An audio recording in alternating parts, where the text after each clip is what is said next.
veux partager avec vous 4 valeurs que vous devez avoir. Sinon, il n'y a pas d'avenir pour vous sur cette terre. Il n'y a pas d'avenir pour vous dans aucune organisation. Il n'y a pas de place pour vous dans aucune entreprise. La première valeur, c'est la valeur de la ponctualité. La valeur de quoi? Personne ne va à l'aéroport en retard. Vous savez, si vous n'apprenez pas à être à l'heure, vous n'allez jamais voyager en avion. Si vous n'apprenez pas, il y a certaines valeurs, quand vous les avez, elles attirent cette opportunité vers vous. C'est pas parce que Dieu ne veut pas vous donner certaines choses, c'est parce que vous n'avez pas développé certaines valeurs qui vont attirer ces choses vers vous. Personne ne va, si tu arrives à l'aéroport, excusez-moi, 30 minutes avant ton vol, tu vas pas prendre le vol, tu vas pas prendre l'avion 30 minutes avant. Si on dit que l'avion décolle à 11h45 et que toi tu viens à 11h15, tu peux pas prendre, parce que le temps de te faire enregistrer tes bagages, faire passer au check, l'avion est déjà parti. L'avion est déjà parti. La Bible dit en Actes chapitre 3, le verset 1, Pierre et Jean montaient ensemble au temple. Lis avec moi, 1, 2, 3.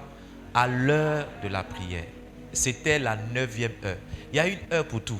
Il y a une heure pour se laver, il y a une heure pour se coiffer, il y a une heure pour s'habiller, et puis il y a une heure pour la prière. En ce qui concerne ici le culte, c'est 8 heures. C'est 8 heures. Celui qui vient à 8h30, qu'il sache qu'il est en retard. Il n'y a aucune entreprise. Je travaille à la banque. Quand je rentre à la banque, il y a mon badge.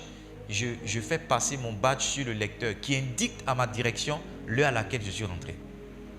L'heure à laquelle je suis rentré. L'heure à laquelle je pars aussi, c'est indiqué. Il y a certaines entreprises, il n'y a pas le badge, mais quand vous rentrez, on met votre nom. Il est rentré à 7h15. C'est vrai ou bien c'est faux? Mais pourquoi est-ce que quand on doit travailler, on est respectueux de ces valeurs-là, mais quand il s'agit du Dieu qui nous donne le travail, on est juste lésé, juste... c'est pas grave. C'est Dieu, c'est l'église, c'est pas grave. Je peux venir à l'heure à laquelle... Non, c'est faux. C'est faux. Si vous n'avez pas cette disposition-là, ça montre que vous n'avez pas un certain respect, un certain honneur pour Dieu. Et excusez-moi de vous dire, Dieu ne peut pas vous visiter. Il y a certaines personnes, c'est à cause de ça depuis que tu ne travailles pas. Parce que tu n'as pas encore appris à être à l'heure. La deuxième valeur que tu dois développer, c'est l'assiduité. C'est quoi? L'assiduité, c'est la capacité que tu as d'être dans un endroit longtemps. Longtemps. L'assiduité, c'est ta capacité d'être planté. Il ne faut pas venir à l'église dimanche prophétique et puis dimanche prochain on ne te voit pas. Il y a des gens qui choisissent dans le mois 2 dimanches où ils sont présents. Il y en a même un seul dimanche. Il y en a même qui ne viennent pas du tout. La Bible dit en Actes chapitre 2, parce que toutes ces valeurs-là sont bibliques. Actes chapitre 2 verset 46, la Bible dit que les disciples étaient assidus. Ils étaient au temple, ils étaient assidus. Ils étaient assidus. Tu ne peux pas choisir toi-même les dimanches où tu vas venir. Le dimanche que tu manques là, c'est le dimanche où Dieu veut te visiter. Ils étaient chaque jour, tous ensemble, assidus au temple. Il y a des gens qui manquent d'assiduité. Aujourd'hui tu es là, demain tu n'es pas là. Aujourd'hui tu apparais, demain tu disparais. Tu ne peux pas aller loin dans la vie. Il n'y a aucun avenir pour toi sur cette terre si tu n'apprends pas à être assidu. Il n'y a aucun avenir pour toi dans quelque entreprise, dans quelque organisation que ce soit, si tu n'apprends pas l'assiduité. La troisième valeur que je partage avec toi, c'est la productivité. La capacité que tu as de produire du fruit. Il faut que ta présence soit utile aux gens qui sont autour de toi. Parce qu'en réalité, ce qui définit ta valeur dans la vie, c'est ton utilité. Quels sont les fruits qui peuvent sortir de toi? Tu es présent, c'est vrai, mais qu'est-ce que tu apportes à ce ministère? Tu es présent, c'est vrai, mais qu'est-ce que tu apportes à Dieu? Tu es présent, c'est vrai, mais qu'est-ce que ta présence apporte? Est-ce que tu peux inviter quelqu'un de stress pour venir? Est-ce que tu peux essuyer une chaise? Est-ce que tu peux placer une chaise? Il ne faut pas que tu sois juste présent. Il faut que tu apprennes à ta présence à porter du fruit. La Bible dit que Jésus a maudit un figuier. Pourquoi? Qu'est-ce que le figuier lui a fait? C'est parce que le figuier était incapable de lui donner des figues. Ça veut dire que quiconque est improductif dans sa vie attire à lui la malédiction. Il y a une chose pour laquelle je me bats, c'est que mon existence soit productive. Ce matin encore, j'étais assis dans mon bureau et j'ai dit, mon père est parti à tel âge. Voici l'âge que j'ai. Ça veut dire que si je dois partir au même âge que mon père, voici le nombre d'années qu'il me reste à vivre. Et la question que je me suis posée, qu'est-ce que je peux faire pour que ma génération, pour que l'Église, pour que Dieu soit fier de moi, pour que dans ces années qui me restent, je puisse apporter quelque chose aux hommes? Est-ce que tu es productif?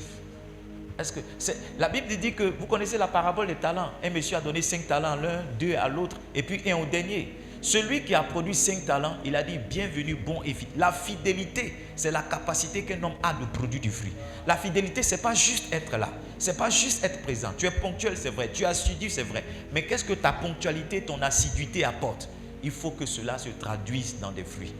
La quatrième valeur, c'est la conformité. Vous savez, toute organisation a ce qu'on appelle ses procédures. Quand vous allez à la banque, on dit qu'il y a des procédures. Quand tu dois faire le paiement d'un chèque, il y a une procédure que tu dois suivre. Tu dois prendre le chèque, vérifier les informations qui sont sur le chèque. Tu dois vérifier la signature du chèque. En plus, tu dois faire confirmer le paiement du chèque par le chargé clientèle ou bien par le chef d'agence.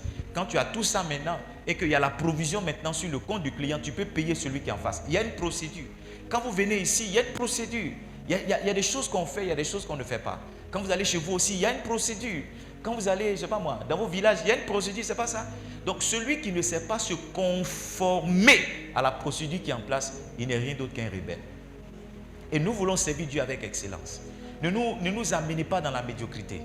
Amen. Nous voulons servir Dieu avec le meilleur qu'on a. Ne nous amenez pas. Quand vous rentrez dans cette église, il y a un service d'accueil qui vous place. Vous ne décidez pas de votre place. Hello? Yes. Vous ne décidez pas où vous asseyez. Il y a quelqu'un qui vous dit où. Vous devez vous conformer à ça. J'étais au bureau, je voyais certaines personnes, et même des personnes âgées, on leur dit assieds-toi, et puis elles sont rebelles. Tu vois, toi tu viens à l'église, tu n'es pas soumis aux lois de l'église. Et quand tu arrives à la maison, tu t'étonnes que tes propres enfants sont rebelles. C'est ce que tu sèmes que tu moissonnes. Papa, je ne comprends pas, mon enfant là, ma fille là ne me respecte pas. Mais toi, ici, il y a quelqu'un qui est une autorité qui te dit assieds-toi là, tu décides de t'asseoir où tu veux.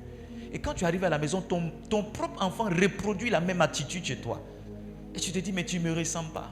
Tu ne me ressens pas. Peut-être qu'il ne t'a pas vu, mais au ciel, il y a les veilleurs qui ont enregistré que ce jour-là, tu es venu à l'église. Tu ne t'es pas conformé à ce qu'on t'a dit. Quand tu arrives à la maison, tu moissonnes. La moisson est toujours plus abondante que la sémence. Ce que tu as fait de mal, tu vas obtenir ça 100 fois. Est-ce qu'on peut prier ce matin? Can we pray? Seigneur, permets-moi d'être ponctuel, permets-moi d'être assidu, permets-moi d'être productif et permets-moi d'être conforme. Est-ce que quelqu'un peut prier ça? Lève la voix, commence à faire cette prière. Commence à faire cette prière.